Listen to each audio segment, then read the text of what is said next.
Hello guys, जय श्री कृष्ण, जय माताजी। स्वागत है तमाરું બધાનું મારી ચેનલ વંદનાજી કિચનમાં। આજે હું લઈને આવી છું આ લીલી મકાઈનો એકદમ નવો નાસ્તો। આ નાસ્તો આપણે ઘરમાં જે સામગ્રી હોય એમાંથી જ બની જશે। કોઈ જાતની આપણે બહારથી સામગ્રી એડ નથી કરી આ નાસ્તામાં। અને આ નાસ્તો આપણે કોઈ વધારે ઝંઝટ કર્યા વગરનો સરસ એવો બની જશે। આ નાસ્તો ખૂબ જ ટેસ્ટી બને છે ફ્રેન્ડ, જરૂરથી ટ્રાય કરજો।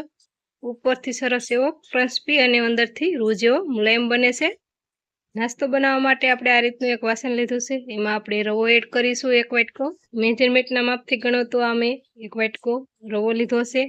એના સામે આપણે એક નાની વાટકી આપણે ચોખાની મિક્સર જારમાં આપણે દળી અને લીધા છે 1 વાટકો। આ નાસ્તાને આપણે સુપર હેલ્ધી અને સુપર ટેસ્ટી બનાવવા માટે આપણે 1 વાટકો ચણાનો લોટ એડ કરીશું। જરૂર મુજબ આપણે પાણી એડ કરી અને બંને લોટના ગાંઠા ના પડે એ રીતનું આપણે બેટર બનાવી લેશું। જો ફ્રેન્ડ વધારે પાણી નથી નાખવાનું, જરૂર મુજબ આપણે થોડું થોડું પાણી નાખી અને આ રીતનું આપણે ઘાટું બેટર બનાવવાનું છે। હાવ પતલું બેટર બનાવશો તો નાસ્તો તમારો સરસ નહીં બને। આ બેટરને આપણે ઢાંકીને થોડી વાર રેસ્ટ આપીશું। ત્યાં સુધીમાં આપણે આગળની પ્રોસેસ ચાલુ કરીએ।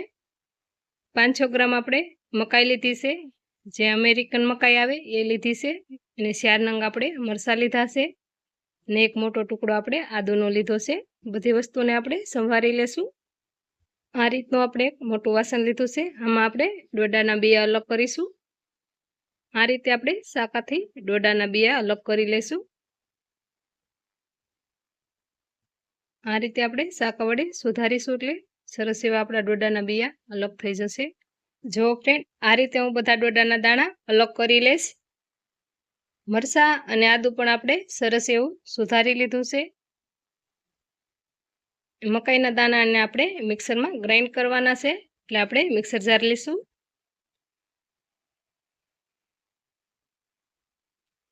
મકાઈના દાણા આપણે મિક્સર જારમાં એડ કરીશું।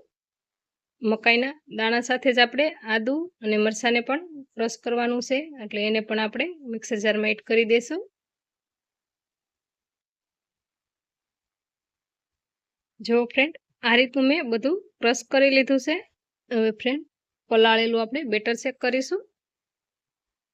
સરસ એવો આપણો રવો ફૂલી ગયો છે અને આ રીતનું આપણું ઘોટ બેટર બની ગયું છે। હવે આપણે આમાં મકાઈ પીસેલી એડ કરીશું। બીજો ઘણવો પણ આપણે પીસી લીધો છે। પેલા ઘણવામાં આપણે આદુ મરચાં નાખ્યા હતા એટલે એનો કલર લીલો છે, અને બીજો ઘણવો આપણે મકાઈ નોકરી હતી એટલે સરસ એવો પીળો કલર છે એનો। મિક્સર જારમાં થોડું પાણી એડ કરી અને બધું બેટર આપણે એડ કરી દઈશું। સ્વાદ પ્રમાણે મીઠું, અડધી ચમચી આપણે હળદર એડ કરીશું, 1 ચમચી આપણે ચટણી એડ કરીશું। આમચૂર પાવડર છે આપણે એ પણ 1 ચમચી એડ કરીશું, અને અજમા લીધા છે આપણે 1 ચમચી, એને પણ આ રીતે આપણે હાથથી મસળી અને એડ કરીશું। અજમાનો ખૂબ સરસ એવો ટેસ્ટ આવે છે આ નાસ્તામાં। અડધું ફાડું આપણે લીંબુ એડ કરીશું। નાસ્તામાં તીખાશ અને ખટાશનું બેલેન્સ કરવા માટે આપણે 1 ચમચી ખાંડ એડ કરીશું, વધારે ખાંડ નથી એડ કરવાની। બધા મસાલા આપણે સરસ એવા મિક્સ કરી લેશું અને થોડી વાર આપણે બેટરને હલાવી લેશું, એટલે સરસ એવી આમાં હવા ભરાશે, એટલે સરસ એવો આપણો નાસ્તો બનશે।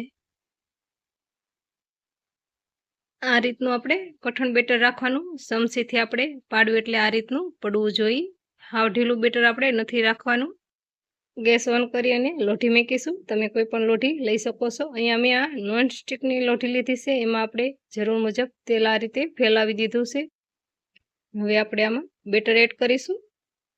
જે સાઈઝનું તમારે રાખો એ સાઈઝનું થોડું અમથું બેટર એડ કરજો, અને આ રીતે આપણે ચમચીથી ફેલાવી લેશું। ગોળ આકારનું આપણે બનાવવાનું છે નાસ્તો, એટલે જે સાઈઝમાં તમને પસંદ આવે એ સાઈઝમાં તમે બનાવી શકો છો। આને હું બાજરાના રોટલા કરતાં પતલો રાખીશ, કેમ કે બાજરાનો રોટલો થોડો અમથો જાડો હોય છે। જો ફ્રેન્ડ આ સાઈઝમાં મેં ફેલાવી લીધું છે, તમારે જે સાઈઝ રાખવી એ સાઈઝ રાખી શકો છો। જેમ બને એમ પતલું રાખશો તો સરસ એવો આપણો નાસ્તો બનશે। એક સાઈડથી આપણો નાસ્તો સડી ગયો છે, બીજી સાઈડ આપણે પલટાવી દેશું। જો ફ્રેન્ડ સરસ એવો કલર આવ્યો છે અને સરસ એવું ક્રિસ્પી પણ દેખાય છે।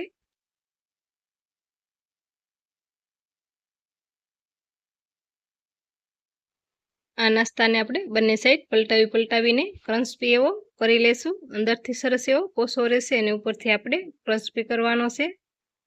આ રીતે આપણે ક્રન્સ્પી એવો થાય ત્યાં સુધી તળી લીધો છે. હવે આપણે નાસ્તાને એક પ્લેટમાં લઈ લેશું. જો ફ્રેન્ડ સરસ એવો આપણો નાસ્તો બની અને તૈયાર છે. બધો નાસ્તો હું નથી બનાવતી કેમ કે આ નાસ્તો ગરમ ગરમ ખાવામાં સરસ એવો લાગે છે. જો ફ્રેન્ડ મારી રેસીપી તમને જોવી ગમતી હોય તો સબસ્ક્રાઇબ કરી લેજો અને બેલ આઇકન દબાવી રાખજો એટલે સૌથી પહેલા નોટિફિકેશન તમને મળશે મારી રેસીપીનું. જો ફ્રેન્ડ તોડીને પણ હું બતાવું છું. સરસ એવો આપણો નાસ્તો ક્રન્સ્પી અને અંદરથી પોસો એવો મુલાયમ બન્યો છે.